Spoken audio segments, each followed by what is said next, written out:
तमाशा बंद कीजिए। आज इस देश में सिर्फ एक बड़ी खबर है कि कोरोना के केसेस ने 2 लाख का आंकड़ा पार कर दिया है और पिछले 24 घंटों में 1000 लोग मारे गए। इसके अलावा कोई खबर नहीं है। सरकारें अब अपनी सियासत के बहाने, चुनाव जीतने की अपने प्रयासों के बहाने असली मुद्दों से हमारा ध्यान नहीं भटका सकते। मैं आपको 2 मिसालें दूंगा दोस्तों। गुजरात के अंदर वहां की लोकल स्थानीय मीडिया लगातार बता रही है कि किस तरह से आंकड़े जो हैं वो तमाम रिकॉर्ड्स तोड़ रहे हैं। मसलन अहमदाबाद में यह बतलाया गया कि शायद दिन में 20 लोग ही मारे गए हैं, जबकि सिर्फ एक अस्पताल से करीब 67 लोगों के मरने की खबर आई थी। और यह बात कोई और नहीं बल्कि गुजरात का स्थानीय अखबार संदेश रिपोर्ट कर रहा था। इसी तरह की जद्दोजहद जो है दोस्तों जारी है स्थानीय मीडिया और प्रशासन के बीच।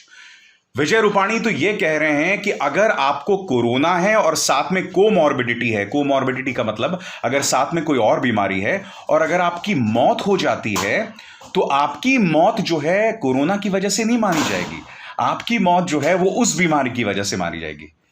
अपने आप में कितना वाहियात तर्क है ये।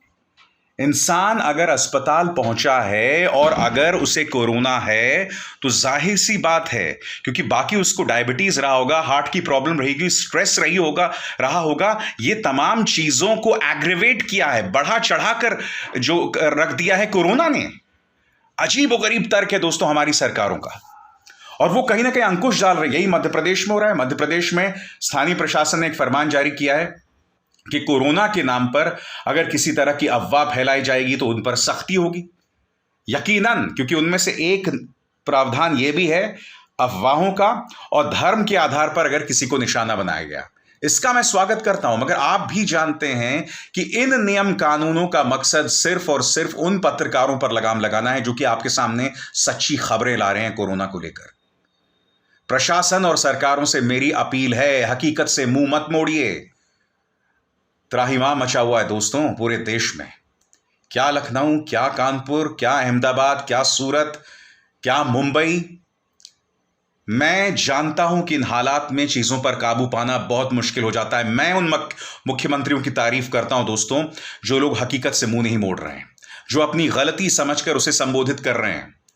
मगर हम उन सरकारों का क्या करें जो कि हकीकत से भी मुंह मोड़ रहे हैं और सच को दबाने का प्रयास कर रहे हैं। और मैं अपने देश के प्रधानमंत्री का क्या करूं? प्रधानमंत्री, आप अब भी रैलीज को ही संबोधित कर रहे हैं। आपकी रैलीज जो है सुपर स्प्रेडर बनी हुई है पश्चिम बंगाल के अंदर, और पश्चिम बंगाल के अंदर भी हालात बद से बदतर हो रहे हैं। बहुत जरूरी है कि आप पूरे एकाग्रता से, पूरा फोकस आपका होना चाहिए कोरोना पर। पिछले 1 साल से हमारे पास मौका था हेल्थ इंफ्रास्ट्रक्चर डेवलप करने का, वो नहीं हुआ। कितनी दुखद बात है।